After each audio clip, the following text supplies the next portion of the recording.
defense.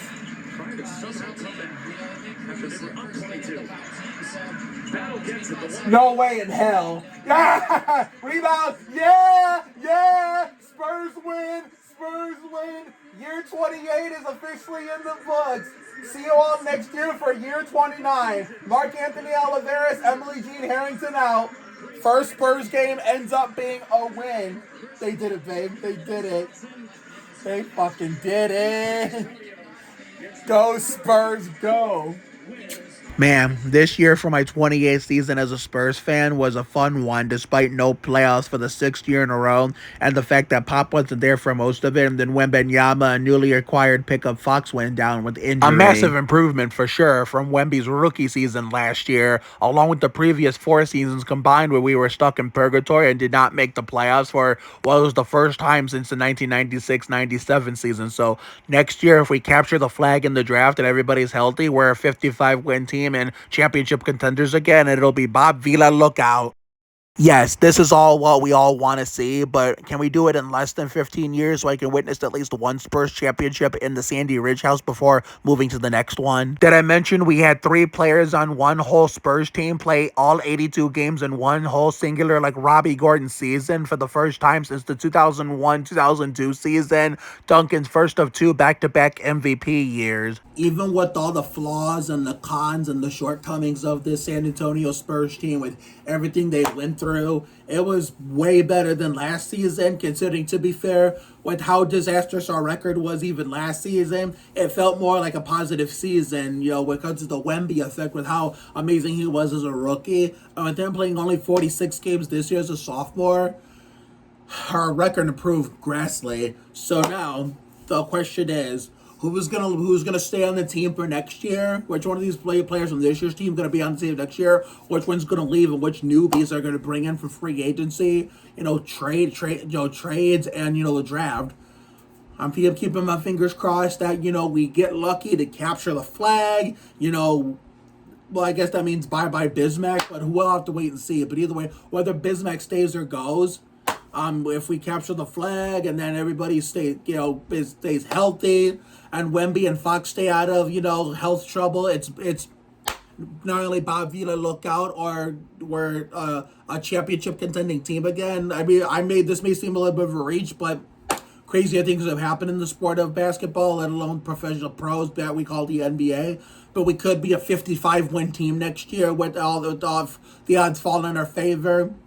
And we could make our first playoff appearance since 2019, which an alternate timeline was Tony Parker's last playoff hurrah in his last season and as a player. But man, I mean, I thought we were dead out of the woods today, But then the Spurs did the unthinkable and came from behind and won. One more for the road from what Jacob Toby called the comeback kids.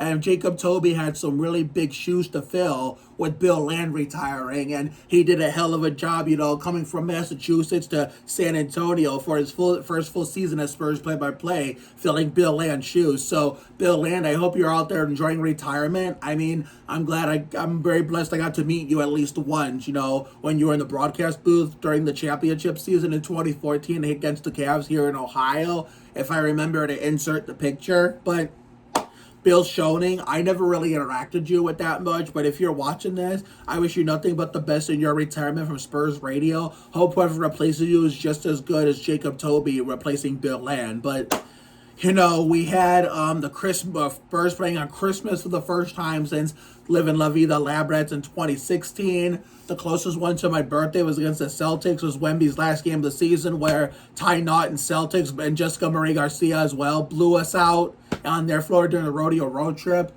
We had the 2 games against the Cavs, one here in Ohio that I went to on March 27th, and that we took the fight to them and made it hard for them. Where we had to force them to earn it. I'm pretty sure we probably defeat them at that first time if Wemby and Fox were playing. Same thing for in San Antonio, that we found that streaming site where we don't have to listen to the opponent's feed, especially drunk old bitch ass Austin Carr.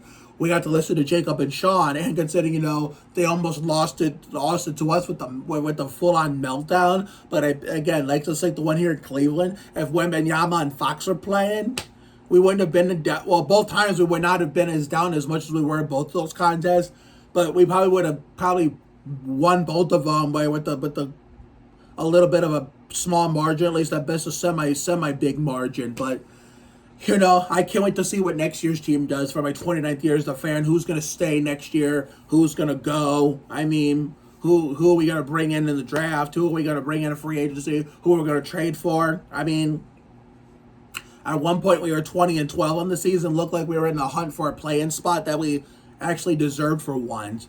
There was even talk from my peers on social media, who followed me as a content creator for the Spurs and content creator in general, that we could make the plan this year, where except unlike in 2021 and 2022, it would actually be deserved because we earned it, because we didn't really earn it in 2021, the vaccine season, as well as 2022. But this year we would have earned it if Pop never would have got the stroke, and Wemby never had the blood clots, and De'Aaron Fox never had the finger injury like last year, dating back to when he was in Sacramento. But, the Spurs show a lot of potential this year. Proves that they can get back to their winning ways with the right pieces and the right moves, and if they, stay healthy and play at their best with their game face on, and or if they're on their A game. But next year for 29th year is going to be hopefully a fun one, and hopefully the thing is, if we don't make at least a play-in next year, whether we capture the flag or not, we are going to be in big trouble. See how much we improved from last year and the previous 4 seasons before that combined. We got to make at least a play-in. That's got to be the next step. And, and at least actually earn it and then win it and then go to the playoffs that way. And then my 30th anniversary as a fan, 2026, 27, we got to make the playoffs with the skipping the play-in altogether. And by then, I'll be Mike Wallace, 33 years old. But, man, being a fan of the Spurs almost my entire life, almost as long as I've been alive. But I thank you all for, supporting me. Being a Spurs, but my journey to my year 28 as a Spurs fan. I mean, we got to share the last game with Emily. We got to share the Spurs Cavs in San Antonio with Jonathan Whitfield and Stephanie Stevens, who are watching on TV on the Cavs feed, and us on the computer with the Spurs feed.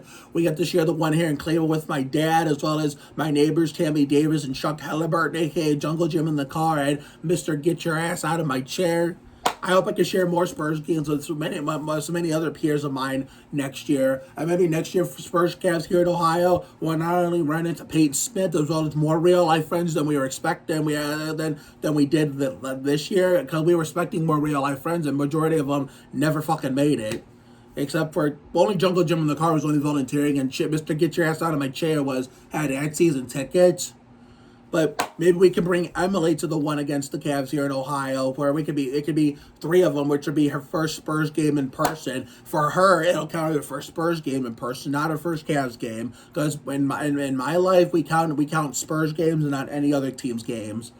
And kind of like how when we lived in Michigan in the Lenore house on Sunday, April 6, 2003, after the Aaron 499 in Talladega, we counted it as my first Spurs game in person, not my first Pistons game. So therefore, I'm looking forward to doing whatever we got in store for next year. So time to focus on whatever on the rest of the NASCAR Winston Cup season, some of the Busch Series season, and some of the Craftsman Truck Series season, and maybe a little bit of Busch Grand National. But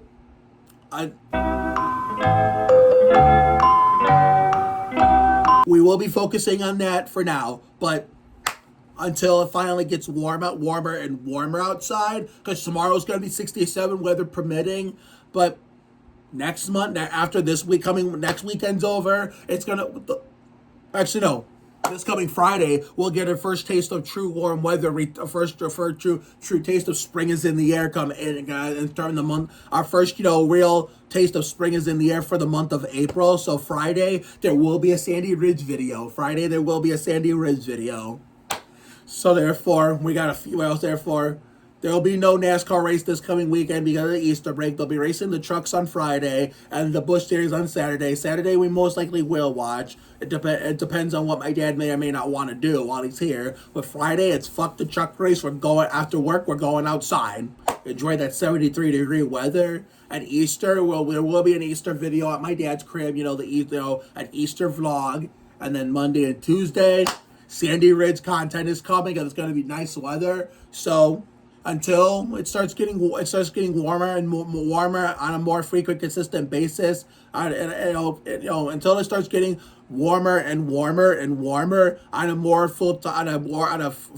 consistent full time basis, we will be focusing on NASCAR, for as many races as possible, but until it finally gets much warmer and a more consistent full-time basis. And guess what? Once it finally starts getting warmer more frequently, it's time to head out the door and go outside full-time again. So therefore, I'll see the Spurs next year for my 29th year as a fan.